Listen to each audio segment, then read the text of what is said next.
सुमेर सभ्यता के टॉपिक में हमारा अगला जो पार्ट है वो है सुमेर सभ्यता का सांस्कृतिक जीवन। शिक्षा तथा साहित्य इसका पहला पॉइंट है। तो शिक्षा तथा साहित्य में हम पढ़ते हैं कि सुमेर में मंदिरों के पास भूमि, बड़ी संख्या में पशु, स्त्रियां, दास आदि होते थे। अतः मंदिरों के पुजारियों द्वारा इन सब की संख्या को लिखना आवश्यक हो गया था। इसीलिए आरंभ में सुमेरियों ने मिट्टी की पट्टियों पर रेखाएं खींचकर इनकी गिनती रखनी शुरू की, परंतु इससे उनके अनेक प्रकार की समस्याओं का सामना करना पड़ा। इसीलिए सुमेरियों ने भाव चित्रलिपि का विकास कर लिया। इसमें मनुष्य के विचारों को चित्रों के माध्यम से व्यक्त किया जाता था। इस लिपि के 400 चित्र शामिल थे। उदाहरण के लिए मान लीजिए किसी स्त्री का चित्र बनाया गया। अब यह बताना मुश्किल हो गया कि स्त्री दास है या स्त्री स्वतंत्र है। इस भाव को प्रकट करने के लिए उन्होंने दासियों के चित्र के साथ पर्वत का चिन्ह बनाना आरंभ कर दिया, क्योंकि दासियां अधिकतर पर्वतों के क्षेत्रों से लाई जाती थी। इस बार चित्रलिपि में समस्या बनकर सामने आई है कि वे विचारों के भाव चित्र नहीं बना पाए। इसीलिए उन्होंने ध्वनि लिपि का विकास किया।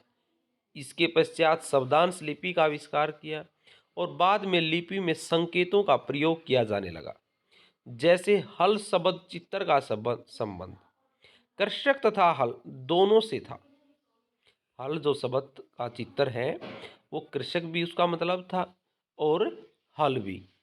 अगर उसके साथ लू जोड़ दिया जाए तो वह कृषक बन जाता था।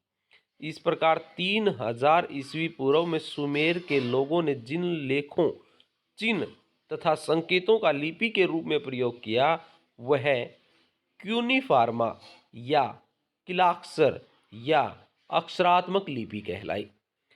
इस लिपि की शक्ल कील की तरह होती थी। यह जो है लिपि कील की तरह दिखाई देती थी। सुमेरियन लिपि में 300 से अधिक अक्षर थे। सुमेरियन लोग मिट्टी की पट्टियों पर लिखने का कार्य करते थे। पट्टियों को धूप में सुखाकर तथा आग में पकाकर पका बना लिया जाता था। सुमेरियन लिपि पश्चिमी एशिया की सबसे प्राचीनतम लिपि मानी गई है। नंबर 2 आता है शिक्षा। 3000 ईस्वी पूर्व में सुमेर में पाठशाला अस्तित्व में आने लगी। सुमेर की सभ्यता में पाठशाला को इदूब कहा जाता था। शायद इसी शब्द में से फारसी के अदब शब्द की उत्पत्ति हुई हो। धीरे धीरे सुमेर की पाठशालाओं की संख्या बढ़ने लगी। पाठशालाओं का प्रधान अध्यापक उमिया कहलाता था। सुमेर में धनी वर्ग के लोग ही शिक्षा ग्रहण कर पाते थे। ऐसा लगता है कि उस समय शिक्षा बहुत महंगी होती थी।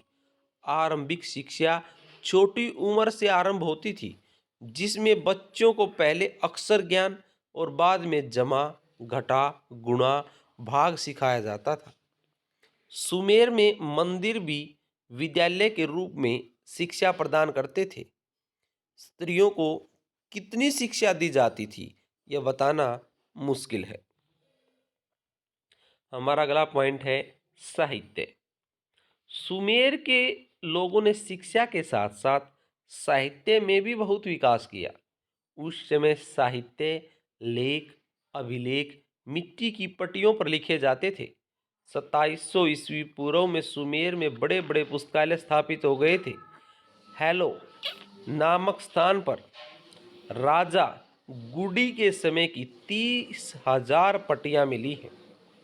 यह उस समय के राजा का पुस्तकालय माना जाता है। सुमेरियन लोगों ने धार्मिक साहित्य, कहानियाँ, गीत, कविता तथा अनेक लेखों का निर्माण किया। उनके द्वारा रचित धार्मिक और पौराणिक आख्यान में एनकी की व्यवस्था, एनलिल, इनाका का पातार अवतरण, एनलिल तथा चंद्रमा की उत्पत्ति और एनलिल, एनकी, गिलगामेश आदि प्रसिद्ध हैं। सुमेरियन लोगों ने इन लेखों, अभिलेखों, साहित्य को सुरक्षित रखने के लिए पुस्तकालयों का निर्माण भी करवाया। अगला पॉइंट जो हमारा आता है वो है गणित। सुमेर के लोगों ने गणित के क्षेत्र में अभूतपूर्व उन्नति की। उन्होंने गणित पद्धति में दशमलव और साष्टिक प्रणालियों का प्रयोग संयुक्त रूप से किया। जैसे हमारे यहाँ पर 100 का अंक चलता है, ऐसे उनके यहाँ पर 60 का अंक चलता था।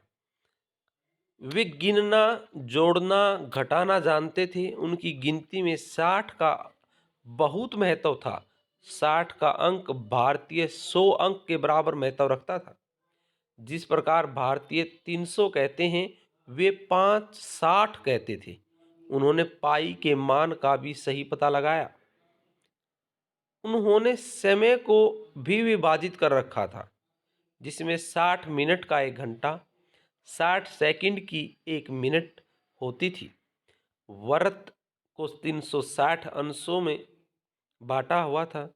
सुमेर वासियों के अनुसार एक चंद्र वर्ष में 365 दिन और 12 चंद्र महीने होते थे।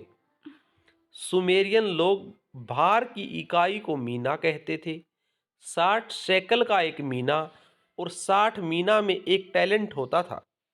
1 शेकल में 8.416 ग्राम तथा 1 मीना में 1 पौंड से अधिक भार होता था। उसके बाद हमारा अगला जो पॉइंट है वो है ज्योतिष। ज्योतिष विद्या में सुमेरियन बहुत रुचि रखते थे। वे ग्रह जो आसमान में होते हैं, पृथ्वी, शुक्र, शनि, वे ग्रहों से पूरी तरह परिचित थे। उन्होंने अपने देवताओं के नाम पर नक्षत्रों के नाम पर ही रखे हुए थे। यहाँ तक कि पुजारी लोग भी भविष्यवाणियों के द्वारा भविष्य में घटने वाली घटनाओं की जानकारी दे देते थे।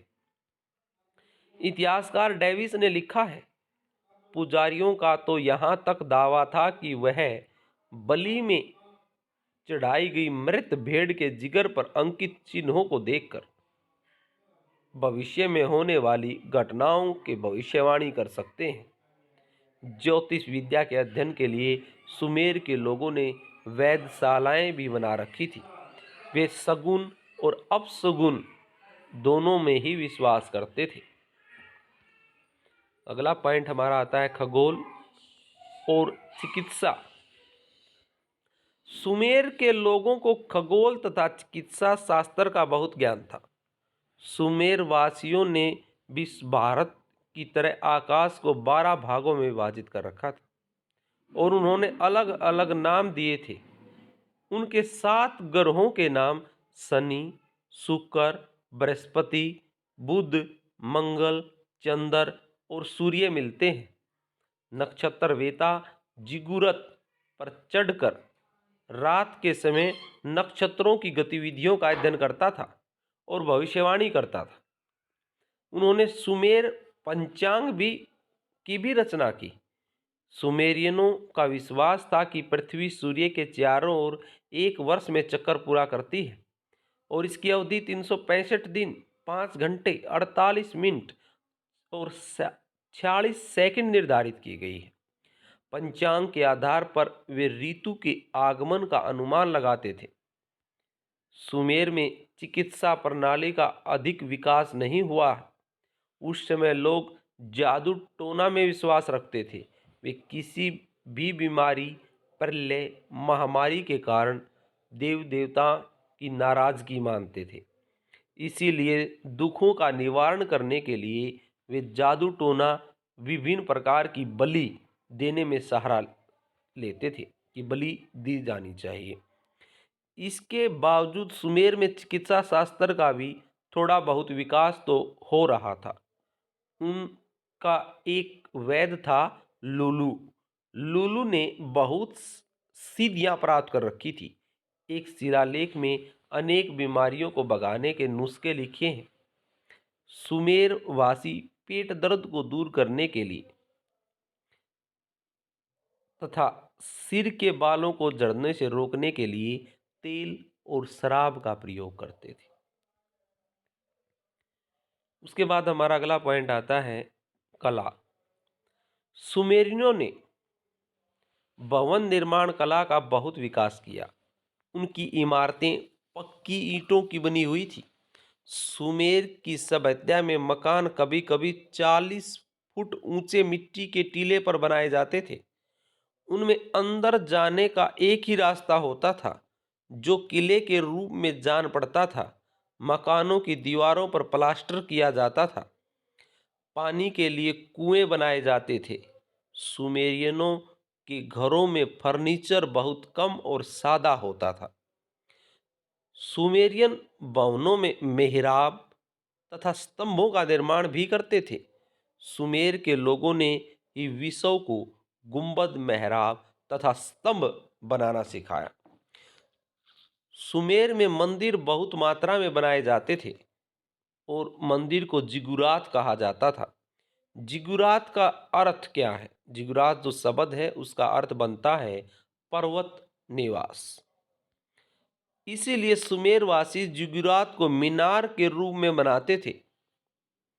मूर्तिकला, चित्रकला का भी विकास सुमेर में हुआ। विभिन्न स्थानों की खुदाई में स्त्री, पुरुष, राजा, पशुओं की मूर्तियां काफी संख्या में मिली हैं।